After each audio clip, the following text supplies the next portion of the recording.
Pipila ka mga balay gilamoy sa kalayo sa Purok Kabagyo, Barangay Wilfredo Aquino, Agdao, Davao City na itong Sabado. Atong saren ang detalye sa live report ni Jandy Esteban. Jandy? Yes, Tek, 15 ka mga balay ang naugdaw sa sunog sa maong lugar. Diin 140 ka mga residente ang apektado. Duha ka anggulo ang gitutukan karon sa Bureau of Fire Protection sa hinungdan sa maong sunog. Kung unsa, atong siron, pinaagi ni ining report.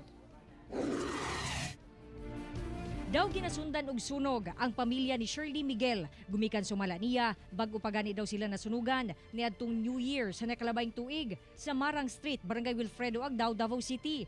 Karon, nasunugan na usab sila dihang miulbo ang kalayo niadtong Sabado sa Lakatan Street, Purok Kabagyo sa susamang barangay. Una kay may kwarta nang sunog tanan, wala gid mi nakuha. Atong time nga nasunog wala pud ko dito akong anak lang 7 years old, 6 years old, ani 1 years old and 6 months. May gani kay wala gid ko biyaan sa akong anak ang akong bibi. Mindala gud niya padulong karsada. Na problema usab si Jessica Nerza kay tanan nilang kabtangan, hurot og kaugdaw. Lisudyo namang kayo mtang diri kay nga tungod man gud nga kanang lahi ra jud kung imo ganing kaugalingong balay kay diri nagkuan baya na pero kanang sana dikit-dikit. Pipila lang si Shirley ug Jessica sa 140 ka mga individual nga apektado sa maong sunog, diin 15 ka balay ang naugdaw.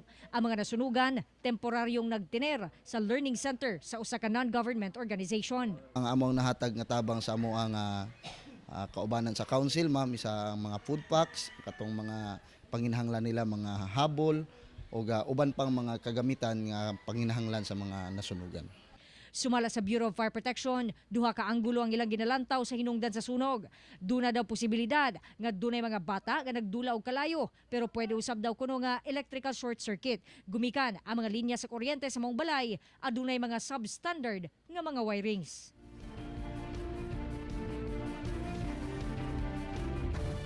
Tek, kapin na 3.3 million pesos ang kantidad sa nadanyo sa maong sunog. Ug ang problema usab, Tek, sa mga nasunugan nga temporary nga nagtener dinhi sa learning center sa usa ka non-government organization is that dinhi magod ibalhin no ang opisina sa ilahang barangay kay ilahang barangay hall under renovation. So ang ilahang problema karon asa na pud sila ibalhin. So ang ilahang panawagan usab nga unta mahatagan sila og financial assistance, mapaspasan aron usab nga makapalit sila construction materials aron makatugkod sila pagbalik sa ilahang mga panimalay. Tek. Okay, so Jandy, may posibilidad nga makabalik sila sa ilang dating pwesto or posible po nga tagaan sila og relocation site? Ang ingon sa ato Tek, no, sa ato ang barangay officials dinhi is tugutan ang mga residente nga mobalik didto sa maong luna kay katong luna is owned by a private individual o dili pa man daw gamiton ang maong luna. So sa karon tugutan pa sila nga mobalik didto ug makatukod og balik sa ilahang mga panimalay. Tek. Okay, daghang salamat, Jandy Esteban.